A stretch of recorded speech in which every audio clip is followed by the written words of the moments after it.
Welcome to the Rich Relationship Podcast with Gil and Renee, where amazing things happen.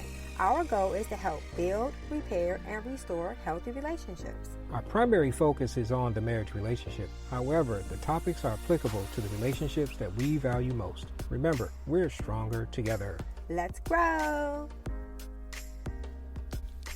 Season 2, Yay! Episode 31. Are you cold? I'm always cold. Yeah, that's true. But, as we go into the new year, it's time for everyone to start doing new stuff. Yes. People create new vows and new resolutions because we're in 2020, a whole new decade. And the way I see it, it's almost like this is a good chance for you to actually get to do do-overs. Like we used to say when we were younger. I get a do-over when you make mistakes. And that's what this episode is really going to be talking about, starting a new year out. But for those who have listened to the show, they've heard us use the acronym HOT. Right. For being honest, open, and transparent. Well, we're in the wintertime. We're going to be talking about being cold. And we're not talking about the temperature outside. No, we're not. That's going to be coming up next on this episode of the Rich Relationship Podcast with Gil and Renee. In 2020, we're back, y'all. Yes, we are. We missed you all. Let's go to the music first. Yes. Well, welcome back to the new holiday, the new year. Did you enjoy your break? Yes, I did. It seems so long. The break seems long, or?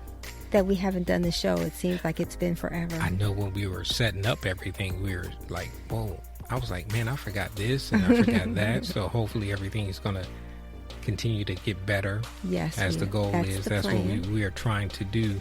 But this is a good time to start the new decade out with, where everybody starts new seasons. Like I said in the intro, new seasons, new, resolutions and beginnings, new commitments. And new commitments. Yes. And new habits. Yes. And new habits. But this is one of the things that we were talking about even over this break is we came up with this acronym about being cold. We weren't thinking about it. We weren't trying to come up with something clever or anything like that. But and if I remember the context of the conversation we were having while we were on our vacation, because this is a time where we have our vacation or a time off, because of Christmas. But our anniversary, our 31st anniversary, was just on the 28th of December. So we were actually kind of celebrating this like a week-long continuation. Yes. Between Christmas, right after Christmas, we go into the us time. Yes. To celebrate. So shut we really down and turn everything off and kind of get connected. Get reconnected to each other. And so we always have good conversations when we just hang out. Right. And we were like, that'll be a good show. That'll be a good show. You never stop. When you start doing something you really enjoy, it doesn't feel like work. Right. And we're always thinking about not just our relationship, but just relationships in general, and marriage and things that we've learned and things that we have said on the show is kind of undoing or re-engineering or reverse engineering or just sharing some things that we've learned. And we actually came up with this one for being cold. And in the context that we were talking about it is cold in reference to your relationships can be a problem. Yes. And naturally, emotionally, spiritually, as well as the acronym. Because if you think of something as cold, it's not necessarily a good feeling. Right. If you've ever, I remember there's a movie like the little boy stuck his tongue on the pole and he got stuck to the pole. The greatest movie ever. Yeah. So if the Christmas Story. So those, if you think about the experience of being cold, it is not something that you necessarily enjoy. And so when we thought about being, because we always talk about being hot, honest, open, and transparent, I just thought it was so genius of God to give us something for being cold. And which stands for is being closed, obstinate, lazy, and dishonest. Those are some things in a relationship if you really think about just those words in and of themselves. And we're going to break them down a little bit further. When you think about those in them, then the words in and of themselves kind of can be very descriptive. And right. If you think about someone who has these traits, and this is really more for self-inventory. Exactly. And one of the things that we want to really focus on this year during this season is application, personal awareness. We always talk about that. The longest journey is the journey inward. So whenever you hear any episode, it is for me. Say, when I listen to the Rich Relationship Podcast, it is for me. And because I'm going to apply it, I can then help someone else. Right. But it's not about you listening to it for someone else, because that is not going to help us. Because the Bible says, remove the plank from your own eye before you remove the splinter from your neighbor's eye. So we have to always be proactive and self-reflective in all the things that we hear. And so we don't want to be cold. I don't want to be cold. Right. And so before we start giving you some of the definitions and some of the notes and some of the bullets and things to think about, say this to myself: this is for me. This is for me. Not for my spouse or someone I'm in relationship with. Or my children or my because coworker. I guarantee tons of people are going to come to your mind. You're like, yep, that's them. But that doesn't benefit you if you're doesn't. figuring out what's... And I think that as you grow, I think the mind shift is when you know you've matured, is when you hear something and the first person you think about is yourself. Mm-hmm. Because when you hear something and the first person you think about is somebody else, that's really not the sign of a mature person. Because a mature person is going to examine themselves first, and then after they've gained the skills and the practice and the discipline of it, they can then model it to somebody else, not listen to it to hear it for someone else. Right. And so we're going to starting with the very first one is the C. And it stands for being closed off. And we looked up words and those things just to get a real good reference point. And it's really simple. You know, from an emotional standpoint, you basically are not really reflecting or showing your emotions. You're closed off. People you're in relationship with, you're not allowing them to see your emotions. You know, Right. One of my favorite, I always say this, one of my favorite pastimes is Star Trek. Mm-hmm. The old and the new, but I'm a next generation guy. But the old one, Spock, was always my favorite character, you know, because their race of people on this show was ones that didn't display emotion. Right. You know, and I thought that was so awesome, because emotions can get you in That's a going to be world of that's hurt. another show, y'all. It is. It's coming. It is. But, you know, for as it pertains to myself, this is the one that I really struggle with, not because I watch Star Trek, but because even in our marriage, some of the things came to my mind is that you really helped me with, that we've talked about on some of the past episodes, was that you actually helped me with getting in touch with those emotions that I was feeling. You know, I would feel them, but I wasn't able to really communicate them, Right. or I wasn't doing it very effectively. So that was something that came to mind here, where that I said that this is something that I struggle with in our marriage, and it is something that I have to be mindful of even now. Mm-hmm. That I want to pay attention to. And I would even probably be willing to say that men may struggle with this part. You know, not all. I'm not being all inclusive or anything, but because when we're taught from a very, very young age, you don't show emotion. Men don't cry. Yeah, that's emotion Right. that you're showing. You suck it up. You rub some dirt on it and you keep it moving. And that's not healthy. It's not. It's not a healthy state to because be in. emotions and feelings, which they are not the same, emotions and feelings are different. Well, you have to go ahead and expound on that one a little bit. So emotion is what leads and feelings follow. Mm-hmm. Your emotion is... No, your feelings are what you feel, and your emotion is the way you express what you feel. So it's feelings lead, emotions follow. And so a part of it is understanding that if we don't learn that God didn't create it just for women or just for men, it's for all of us. We all have feelings and emotions. And I think one of the things that I learned to do with you early was, instead of asking you how you felt, I ask you what you thought. Mm-hmm. Because I think a lot of times we don't understand the differences between men and women. And although we see women feel, and I think men think a lot more than women do. Right. They actually think with their emotions. Right. You know, it comes to my mind first. How do I feel? I have to process it. Right. I have to think about that. Right. You know, it's like, wait a minute. I don't know. It's like it catches you off Yeah, guard. it's like, I don't know. Is that what that Yeah, feeling that thing is a feeling. Is that what it is? It makes you feel all funny Right. inside. Yes.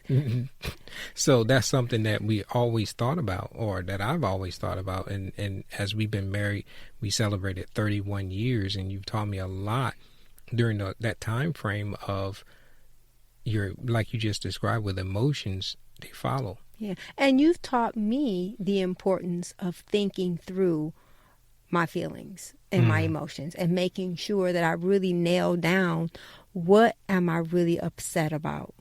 Because when you can become reactionary in situations, you really may be addressing the symptom and not the origin. And I'm really big on, if you don't get to the root of any situation, it's going to only come back. You have to get to the root of it. And so I think that in a healthy relationship, there's an exchange. It's reciprocity. You give and you take, you learn and you teach. You know, and even as you said that, what came to my mind was when somebody's closed off, or they don't want to express how they feel or even talk about how they feel, that's what we're talking about. That's what we're describing. They're closed, and it's intentional. It is. It's intentional. It is a mindset that they have that I'm not going to share this information. And it could be something that you start off doing as a safeguard, and then it becomes a habit.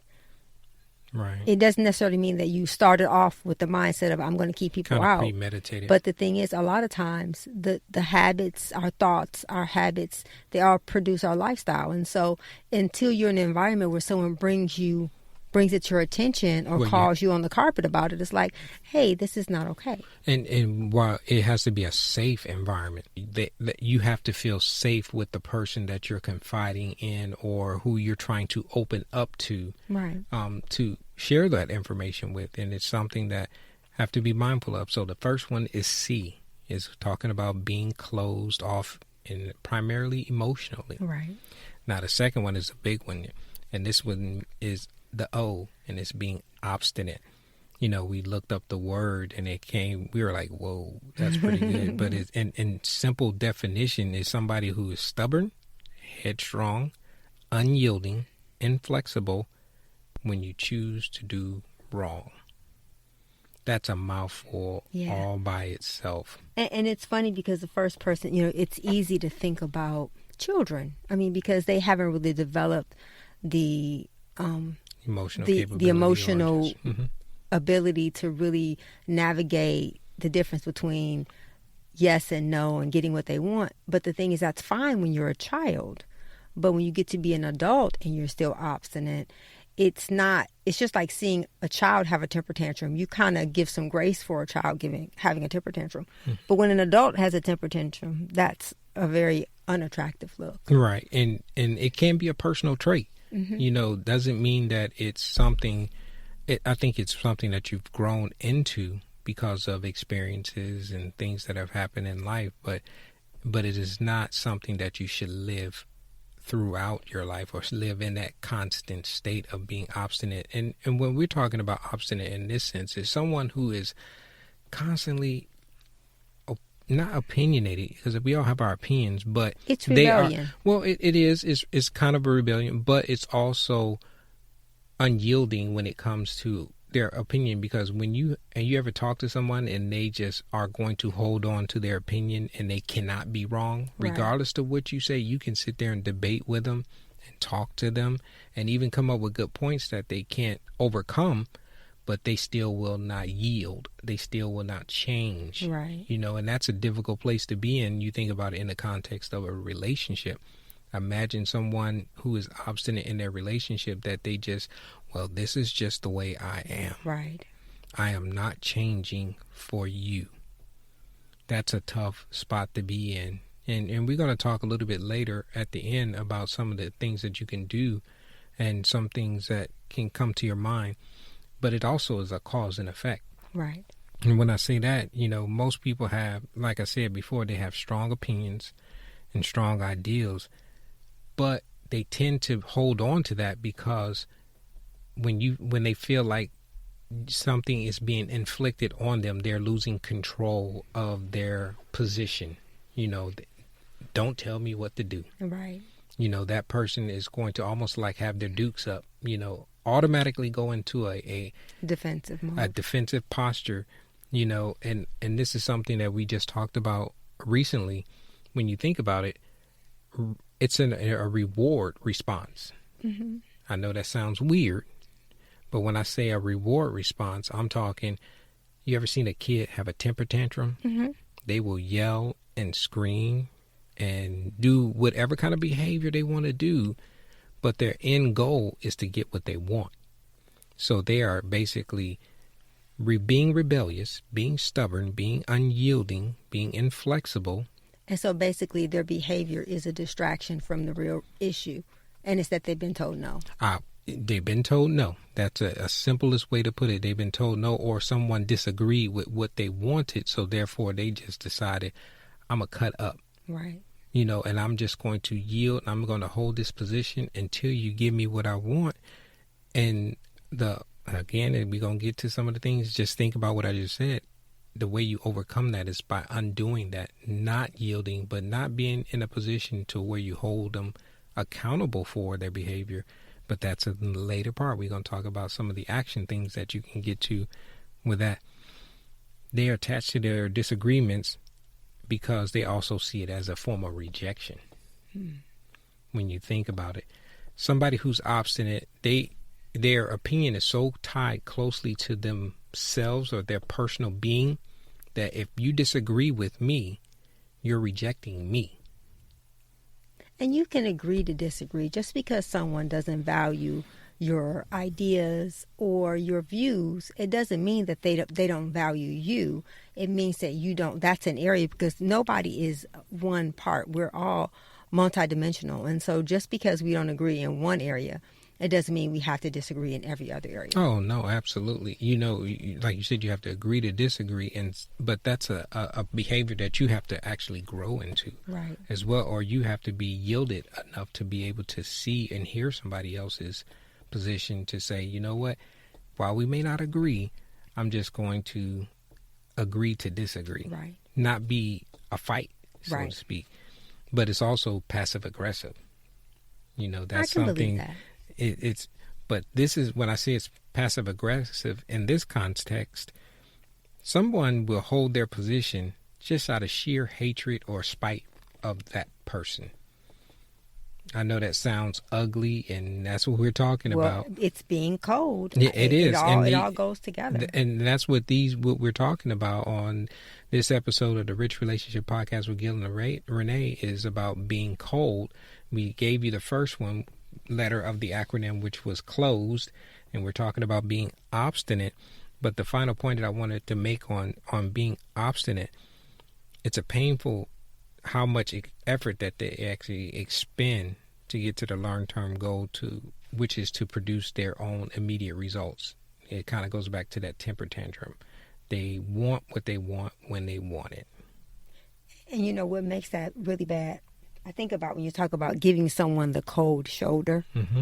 You know, if you think about that in the physical sense, it's that you're basically turning away.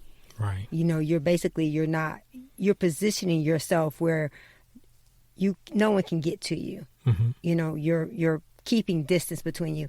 And in order for relationships to grow, that's why hot has been something we've used for, oh my gosh, for years and years. We actually learned that from one of our couples. Right.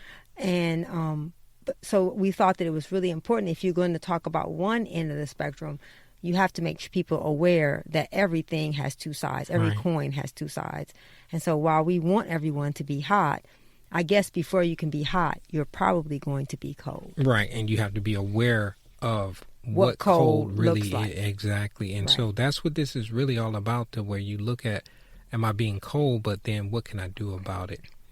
But before we get into the last two, which was the L and the D, this is the time in the show where we do Got Wisdom.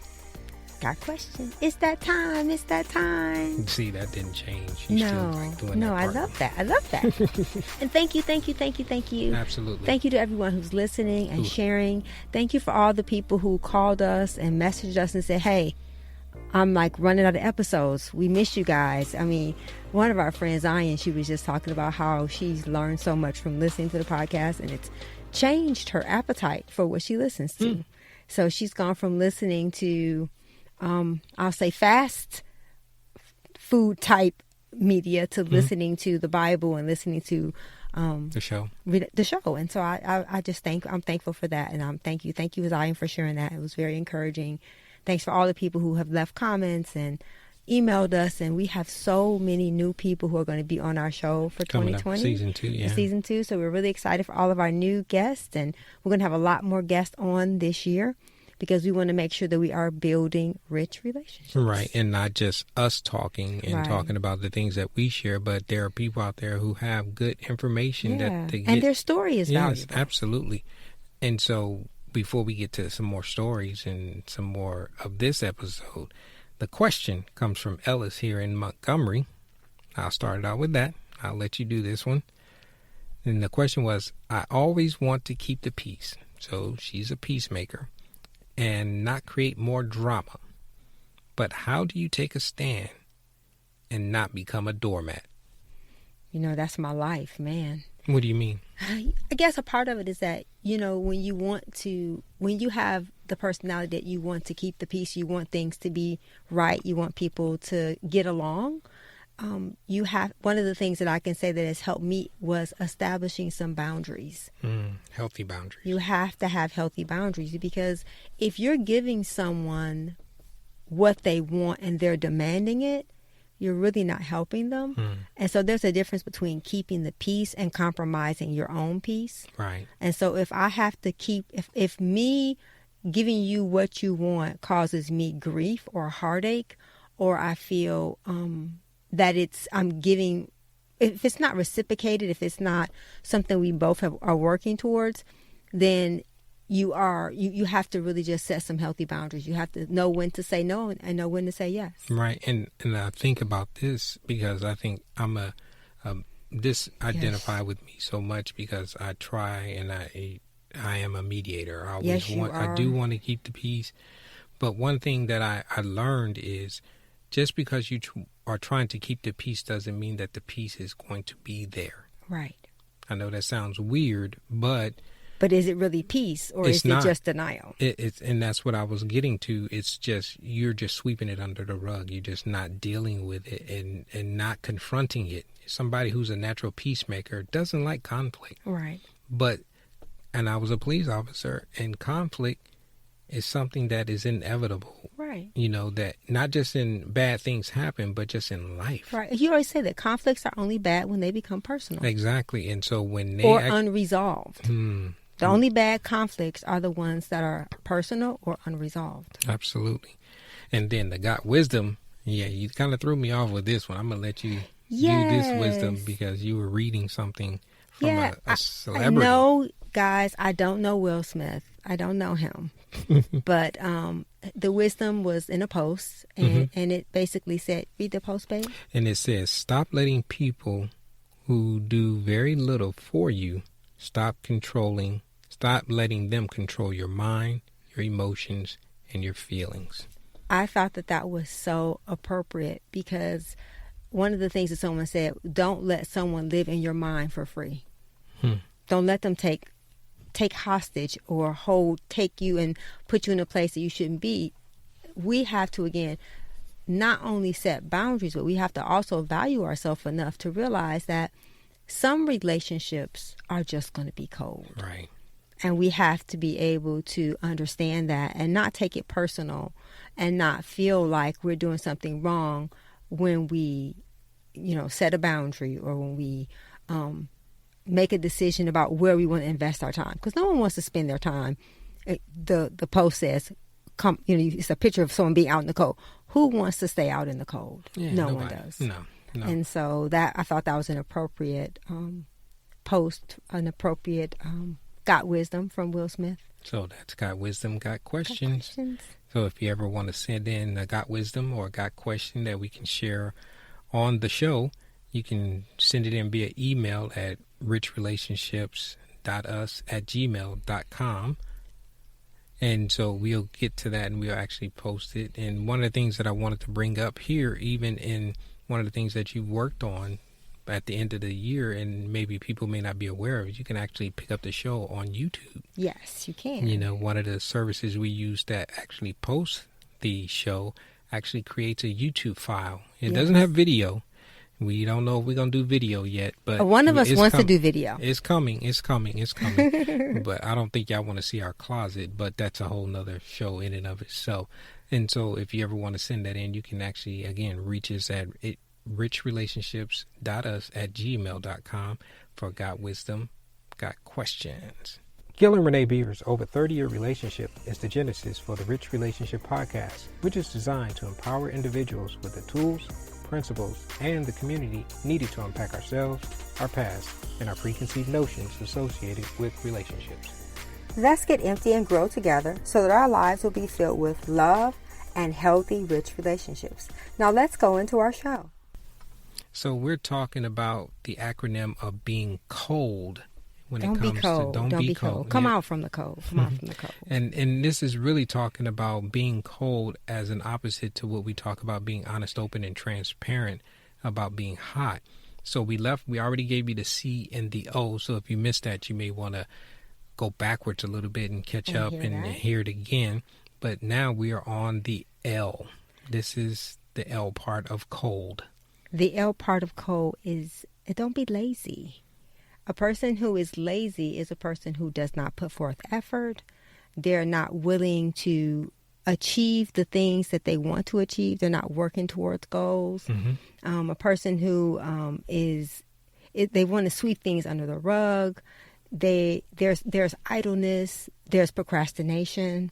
And that's a good point, because there's a difference between procrastinating and idleness. Yes. Procrastinators tend to want to do things later. Yes. Not later, they would rather do other things. It doesn't mean that they're foregoing what's important. If you think about that in a relationship context, if you have an issue going on and you procrastinate and because something else is taking precedence, doesn't mean you're not going to deal with it or come back to it. It just means something else has a priority. And the idleness side of it is meaning sometimes you have to just be still and realize that sometimes you have to process things. That's one of the areas when it comes to idleness. And just because you're idle and not actually doing anything doesn't mean things are not being done. I know that was a pause right there intentionally. Sometimes for me, I have to process it. And if I'm sitting there thinking about what's going on, while I may be idle, I'm still processing it. But the part that we're talking about when it comes to being lazy is where you don't do anything with it. There's a difference between needing some time, and we talked about that. When you have a conflict, you have to set the time aside to address it. And you have to also give the person the time to process it. So when we're talking about being idle, being lazy is the acronym we're talking about. The L is the idleness, the laziness, the not moving forward. And I think it's even being emotionally lazy. Yes. Kind of goes into the not doing your part, not carrying your weight. Right. Not being willing to examine yourself and know where the areas that you need to work on. Because like we talked about, it's easier to try to figure out what someone else needs to do. We need to really start to really think about what we need to do and not worry about the other person. One of my acronyms is WAYS. Worry about yourself. Work on your own issues, not the other person's. And this is something to be a little bit transparent here. This is something that came up over our break. You pointed this out to me about being lazy in my friendships and with people that I have or friendships that I have. And I thought it was a good compliment when I said, "You're my best friend. You're my friend." And you were like, "Well, that's it was a long conversation, y'all, but she basically told me you're lazy when it comes to your friendships." And that she didn't say it in those direct words, but that's what I took away from it. And it was 100% correct. I'm not defending it, but it was something that made me sit back and say, I am friendship lazy. Mm-hmm. While it does take two people to make a friendship happen, it should be a two-way street. Obviously, if you're kind of doing all the effort and energy and trying to keep a friendship going, it's going to wear out pretty soon. But you have to do your part. Right. As long as you're making that concerted effort to actually establish a friendship and keep it going, that's the part that challenged me. So that's something that I'll be working with y'all help in 2020, that I will try to be more proactive when it comes to, or better yet, not be so lazy. That was very hot, baby. Was it? Very hot. But also, one of the things when it comes to lazy is also people, you ever heard someone say they are fear of success? Yes. That's lazy.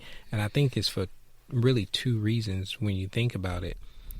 When somebody has a fear of success, that means if they do achieve it, it's confirmation that they can do it.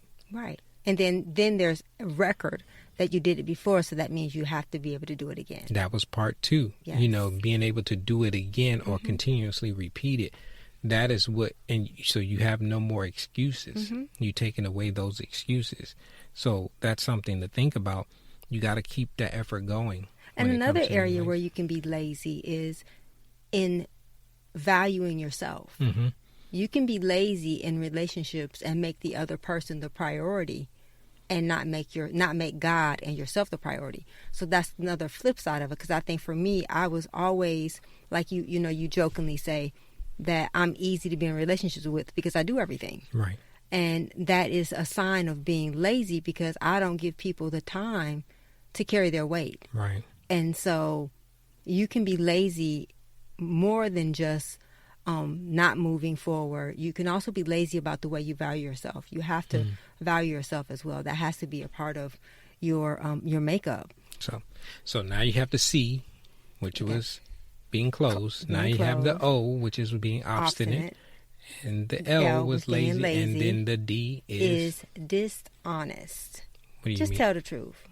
Don't be a liar. I think that's a line from a movie. Tell the truth. Tell the truth. Tell the truth. Don't lie. And not only telling the truth to the people around you, the first person you have to tell the truth to is to yourself. Now that's one of those actionable steps that we're talking about, but a little bit more when it comes to just helping you identify where you're at right now with being dishonest.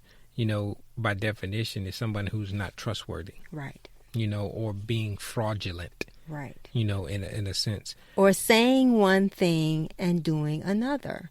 Right. That's dishonest. And this is what I kind of pointed it out that you brought to my attention, and we identified it as being intellectually and emotionally dishonest. Dishonest. Right. Okay. Yeah, being dishonest. If you're not communicating what you think and how you feel about a particular situation or circumstance, that's dishonest. If you know there's a problem and you just choose not to say it, there are some people who have that disposition and they don't want it to be resolved.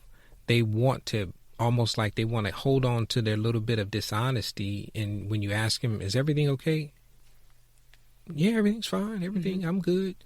When that's not being honest. If it's not, you know, so that's, and you think about somebody who is continuously doing that, they're cold. Yeah. Because it creates distance between you, because what makes you close to people is when you can be vulnerable and transparent and you can share even the things that are difficult, because it's hard for me to tell you things like you're lazy as a friend or for you to tell me that I do too much in relationships. Right. You know, those are the hard conversations, but in order to have a healthy relationship, you have to be able to be transparent and honest, and you have to be willing to sometimes say the hard things to people. Right. So we're talking about being cold. We just gave you the acronym COLD, which is the opposite of hot, as we have been talking about on the show before. But now we want to give you a few things as we come to the end, but we want to give you some of the things that you can actually do actionable wise when it comes to not being so cold. Yes. So first off, when you think about being cold, it's the emotional part, which was the C, which was being closed. Just do the opposite. Right. Open up. Right. That goes back to being hot. The long story short to this whole episode, the opposite of being cold is to start becoming hot. Yes. And when you think about it, that's to overcome all four of these by being hot. So being close, you mean open up to people. If you're in relationship with people, whether it's a marriage relationship or even a close friendship or even a distant friendship, You have to be able to be open with the people that you're in relationship with. And you know, something else I thought about as far as the closed part of it, another element of being closed is pride. Yes, very much so. And so in order to be able to be known by someone, you have to be able to be vulnerable. You have to be able to be okay with people knowing you don't have it all together. Right. Because guess what? Nobody has it all together. Absolutely not.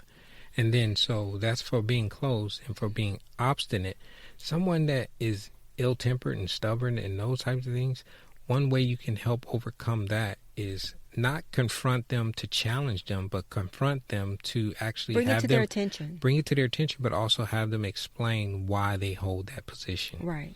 And why do you believe what you believe? And in a non-threatening manner, right. because I want to understand. And that's it. And you can use those exact words. Help me understand your position. Yeah, my favorite is, I have a problem. I want to understand. Could you please help me understand? Right. Why you believe or why you do, or because if you really care about someone, you can't only care about the idea of them. You have to really be able to, and we talk about that all the time. It's about getting to know the person and them understanding you and you understanding them. It's not one-sided. It goes both ways. Right. So that's for being obstinate. For being lazy, you automatically would think it's just go to work, get busy, get active with doing something. But what do you do to keep from being lazy in your relationships? You make phone calls, you send messages, you address the things that are, and the antidote for laziness is work, but it's not go to work. It's do the things that you know you're not doing. Right. You know. Especially, you think about in relationships, but especially in marriages, if you've been together for a while, it's normal, or I won't say normal, it's natural to become complacent. It is. It's natural to become comfortable with the person that you've been with for a lot of years till you get to the point where you think you don't have to do what it took to get them. Don't believe that. That's ladies lazy. And gentlemen, what it takes to get him or her, it takes that and more to keep them. Absolutely. And then dishonest, we already said it. Tell the truth. Tell the truth. Just tell the truth. Tell the truth to yourself. Tell the truth to God. Because when the Bible says confess your sins one to another, it's not that we're confessing our sins to God because he doesn't know. We're confessing our sins because it requires humility. And it requires us to be humble enough to say, you know what? God, I know you see everything. So I'm going to confess it to you. But then he tells you to confess it to somebody else. Right. So then, therefore, you have accountability. Yep. And we need that. We need each other. We need to have that in our lives. Tell the truth. And tell the truth. That's the most important part. So we gave you in this episode a little bit of hot, but we broke down cold in your relationships and things that can prevent a relationship from moving forward. So I want to give you guys some things to do. Physically to do. Okay. If you have, because I was talking to someone and when people say, oh, we're friends and we never talk. One of the things that it takes to make relationships grow is time, honesty, and trust. Give your friend that you just really think about. It's the beginning of the year. Think about the people that add value to your life and that when you talk to them, you enjoy talking to them. Give them a call. Set up a lunch date. Send them a card. Because sometimes you have to be the person to take the first step. And it could create a better environment for the relationship. Mm-hmm. You can't, I think I have a plant, and if I don't water it, it just starts to limp, whatever. I talk about that. Feed what you want to grow, starve what you want to die. Spend less time on Facebook and spend some time face-to-face with someone that could be a friend, a companion, a confidant in your life. Because while Facebook is wonderful, it's not a diary, it's not counseling. It's just a platform for you to connect with people and really begin to develop relationships. Right. And that's a great point. So we hope you get something out of this. By all means, if you ever want to reach out to us, you can do it through the website or actually do it through our Gmail account. We always give it, and it's in the end of the show. Remember also to like and share and become a part of our community and leave a comment. let us know how much you love us, because we let you know that we love you every week when we record a new episode. So we're stronger together. Let's grow. Let's grow. Bye-bye. Thank you for listening. Thank you for your investment in time. Remember to subscribe to the show and hit the notification icon to be notified when new episodes are posted on the podcast platform that you're listening from. Or you can always find us on our website at richrelationshipsus.com or our YouTube channel, Rich Relationships with Gil and Renee. If you found this podcast helpful, or you think it could help someone that you know and care about, please pass it along and share it with them. And also, you can always send your questions and comments to richrelationships.us@gmail.com. This is a weekly podcast, and the new episodes are going to be posted on Monday by 7 p.m. Central Standard Time. Remember, we're stronger together. Let's grow.